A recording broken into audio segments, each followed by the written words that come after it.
Well, that didn't take long. Back when Call of Duty Black Ops 4 launched without supply drops, I was asked my thoughts about this and said they'll be in the game at some point, don't worry. I was proven correct when the Contraband stream was first patched into the game with the Black Market update exactly 1 week later, with certain tiers within the stream having a supply drop as a reward for reaching said tier.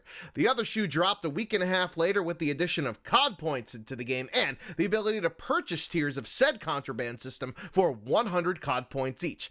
This system is designed to be a scam by Activision, spelt with a $sign, because they're not happy with just having some of your money. They want all of your money, as much money as they could possibly pry from you or your parents' wallet. Let me explain how. Given that there's 200 tiers in the stream, the absolute cheapest you could pay to convert from COD points to get all of the items in the stream from the start is a laughable $160, or almost triple the price of the original game.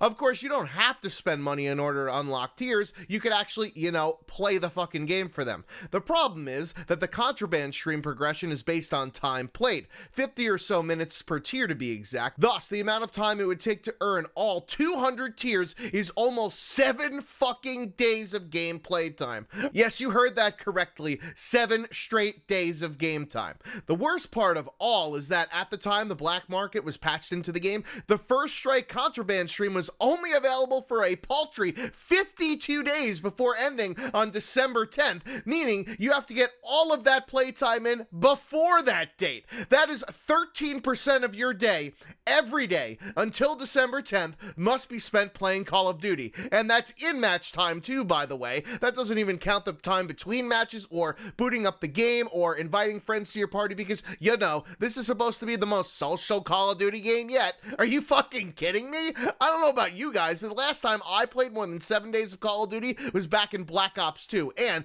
I actually really enjoyed some of the Call of Duty games since then, but I just haven't put that much fucking time into them. And that was an entire year-long life cycle of the game, not just 52 fucking days. Unless you make Call of Duty a fucking part-time job of slightly more than 22 hours per week, yes, you heard that correct, that's how much time you're gonna have to play the game in order to get to tier 200, unless you resort to purchasing COD points in order to buy tiers to complete it. Lots of people on Reddit are complaining that the progression, which, by the way, was actually somehow slower when originally introduced and has since then been sped up not once but twice, is tied just simply to time played instead of XP earned or score accumulated, so that what you do in said matches actually matters. Here's the problem. It's designed like that on purpose, which is incredibly shitty.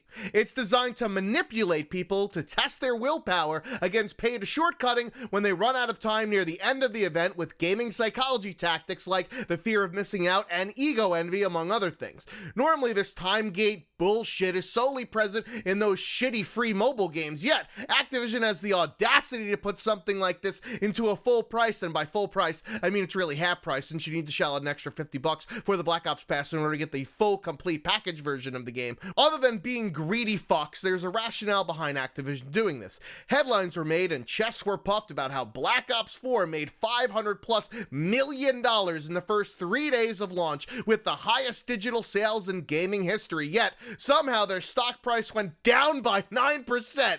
How in the actual fuck can that happen? Apparently investors thought that Black Ops 4 was going to do even better somehow than it did based on the beta hype train, even though it's not 2012 anymore, Toto, when Call of Duty was king. This launch broke both PlayStation and Activision digital sales records, but somehow it's not as much money as investors thought they'd get.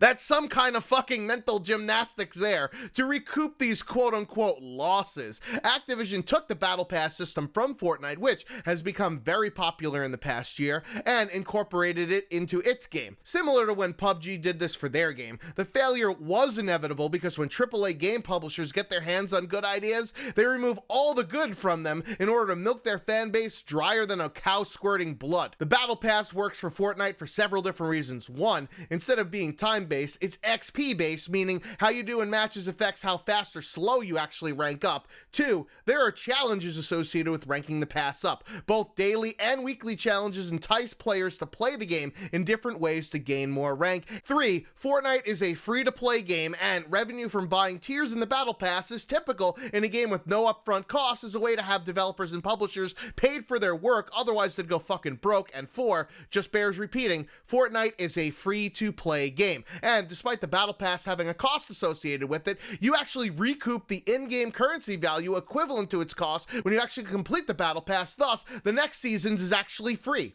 Activision and Treyarch with the Contraband system have removed all of these elements, plus added 100 more tiers to pad out even more bullshit of grind for getting items. This is a free-to-play system, and a 60 plus the audacity to charge an extra $50 for a season pass in 2018 that might offer 1,000 COD points, but doesn't skip tiers or give out better rewards like Fortnite does for its premium Battle Pass, and it's only $110 to purchase all of Fortnite's tiers versus $160 for Black Ops 4. And you know, it's only a matter of time until they put out non-cosmetic items into the stream. And yes, the gun variants in COD World War II weren't cosmetic only. Some had different iron sights, and others offered extra XP to make your weapon and classes better with unlocking things faster. So even though the COD World War II system was better with contracts and orders, don't give me that bullshit about it being cosmetic only. Additionally, they can't continue the supply drop system because finally governments around the world have caught up to the fact that it's a casino dressed up as a video game. So just like Call of Duty always does, it takes a good idea from another developer and completely bastardizes it into something shitty by removing all of the good things about it and just leaves the part in where you give them money. This is completely fucking unacceptable, but not surprising, and